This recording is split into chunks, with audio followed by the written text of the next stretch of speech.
Hi fans! Hi Navartan! Isang mapagpala, magandang umaga sa ating lahat. Ako po'y gusto ko lang bumati. Gusto ko lang po kayong batiin, mga Pasigenyo. Gusto ko po kayong i-congratulate. Dahil dito sa lungsod ng Pasig, sa ating minamahal na lungsod, napatunayan natin sa buong bansa na kaya natin labanan at sumpuin ang korupsyon.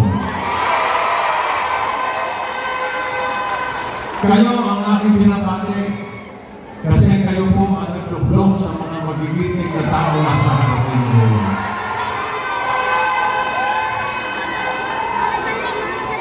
Kaya sa darating na Mayo, huwag na tayong bumalik sa makalumang style ng politika. Style na pulong. Politikang may panunuhol. Politikang may pananakot. Politikang puro kasinungalingan.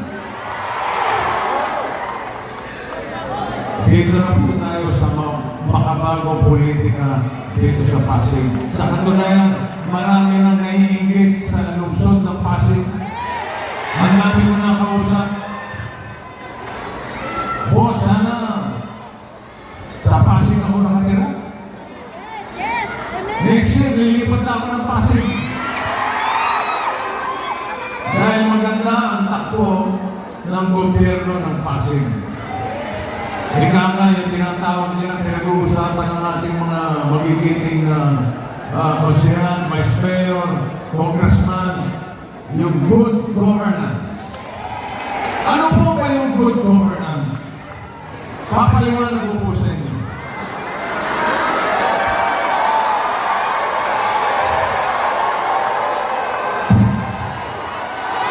Makinig po kayo. Ang good governance ay governance na good. Pero muna, dito sa Pasig, hindi lang good governance. Gusto kong dagdagan ito. Very, very good governance. Kaya mag-ingat po tayo. Tayo po ay samahan natin ang dasal na darating na Mayo. Ipagpatuloy natin ang laban na nasimulan natin dito sa Pasig. Mabuhay kayo mga Pasigenyo. I am very proud of you. Eto na po. Pakikilala ko na po. Alam niyo naman siguro kung kanino nagmana. Kanino pa? Ito si nanay. Eto na po, ang susunod na presidente ng Pilipinas.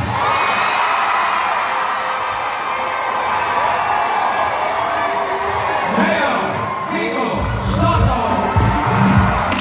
Yung pamasong handog, sino nakaisip yan? Mayor Vico pa rin. Ha?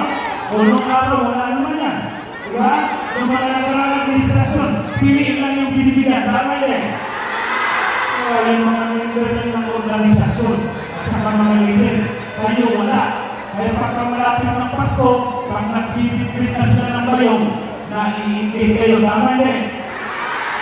Pero nung naupo si Mayor Vico, sabi niya, lahat bigyan, tama din. Kaya yung sigaw niyo noon, sana all. Diba? Nagkatotoo na ang inyong dasal. Kaya palakpakan natin si Mayor Vico.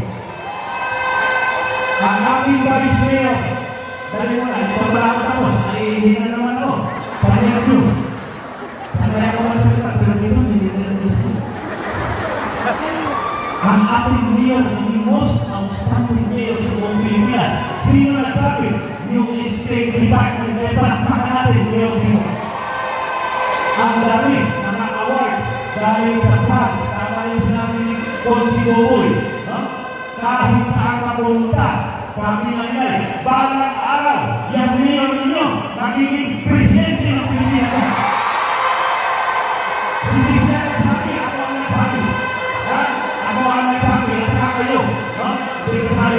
Mayor Pico.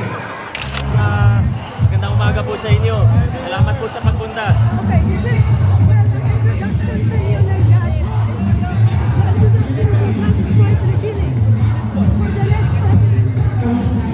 Huwag na natin pansinin yun. Huwag na natin pansin. Baka na-carry away lang. But it was the second time. Someone also from your group. Huwag na natin pansinin yun. Na-carry away lang So yun. anong bago na pwede mong i-offer for your next term? Yung mga nasabi ko po kanina, dun po tayo. Tuloy-tuloy lang. Dire-diretso lang po tayo. Maraming salamat. God bless po sa inyong lahat. Thank you. Thank you. Thank you.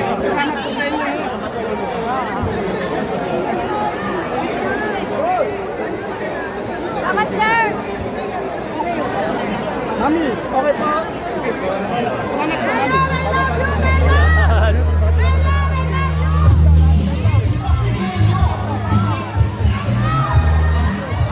Councilor Pino Rustia.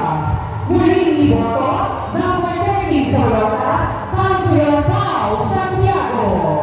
Iboto ng Martin Sorota, Councilor Conchoy Sorota. Muling iboto ng Martin Sorota, Councilor Simon Tandaco. Mula naman po sa District 2, muling iboto number 1 Sorota, Councilor Buboy Agustin. Muling iboto number 8 Sorota, Councilor Angiu De Leon. Muling iboto number 20 Sorota, Consimano Marquez. Iboto number 10 Sorota, Consi Ryan Enriquez. Iboto number 13 Sorota, Consi Warren Inocencio. Iboto number 15 Sorota, Consi Belly